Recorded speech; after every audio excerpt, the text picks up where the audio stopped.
जय माता की। आखिर कहा जाता है मनुष्य के द्वारा किया हुआ पाप। सुने यह पौराणिक कथा बीच में बिल्कुल न छोड़े, अंत तक जरूर सुने। आज की पौराणिक कथा के अनुसार मनुष्य का पाप कहाँ कहाँ जाता है। एक बार एक ऋषि ने सोचा, लोग पाप धोने के लिए गंगा जी जाते हैं, ऐसे में सारे पाप गंगा में समा जाते होंगे, इस तरह तो गंगा भी पापी हो जाएगी। ऋषि ने यह जानने के लिए आखिर पाप कहाँ जाता है तपस्या आरंभ की। और जब ऋषि को तपस्या करते हुए कुछ वर्ष बीत गए तो देवगण वहां प्रकट हुए। तब ऋषि ने उनसे पूछा कि गंगा में जो पाप धोया जाता है वह कहाँ जाता है। तब भगवान ने कहा, चलो गंगा जी से ही पूछते हैं इस बारे में। ऋषि और भगवान दोनों ने ही गंगा जी से पूछा, हे गंगे, जब सब लोग तुम में पाप धोते हैं तो उसका मतलब क्या आप भी पापी हुई? तब गंगा ने कहा, मैं कैसे पापी हो गई, मैं तो सभी पाप लेकर समुद्र को अर्पित कर देती हूँ।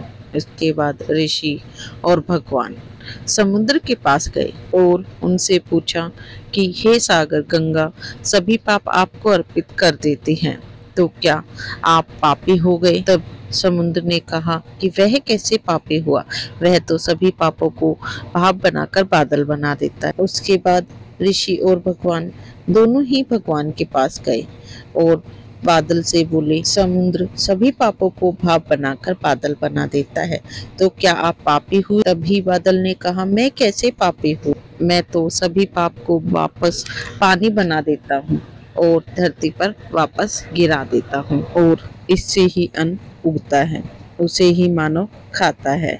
उस अन्न में जो अन्न जिस मानसिक स्थिति से उगाया जाता है और जिस वृत्ति से प्राप्त किया जाता है और जिस मानसिक अवस्था के साथ खाया जाता है, उसी के आधार पर मानव की मानसिकता बनती है। यही कारण है कि कहा जाता है, जैसा खाए अन्न वैसा बनता मन। जिस वृत्ति से अन्न खाया या प्राप्त किया जाता है और जिस मानसिक अवस्था में खाया जाता है, वैसा ही विचार मानव का मन बनाता है। ऐसे में हमेशा भोजन शांत रहकर ही ग्रहण करना चाहिए। अन्न जिस धन से खरीदा जाए वह धन भी श्रम का होना चाहिए। इसलिए पौराणिक कथाओं में माना जाता है कि गंगा स्नान आदि करने से पापों से मुक्ति नहीं मिलती, क्योंकि गंगा में डुबकी लगाने के बावजूद अगर आपके मन में घृणा, छल कपट आदि है तो वह डुबकी किसी काम की नहीं होती। इसलिए बड़े लोग कहते हैं, मन चंगा तो कटौते विच गंगा। इसलिए आप भी अपने मन में किसी के प्रति कटुभाव न रखें। वीडियो अच्छा लगा हो तो वीडियो को लाइक कीजिए, शेयर कीजिए, चैनल को सब्सक्राइब कीजिए। माता रानी की कृपा आप सभी भक्तजनों पर बनी रहे। जय माता की।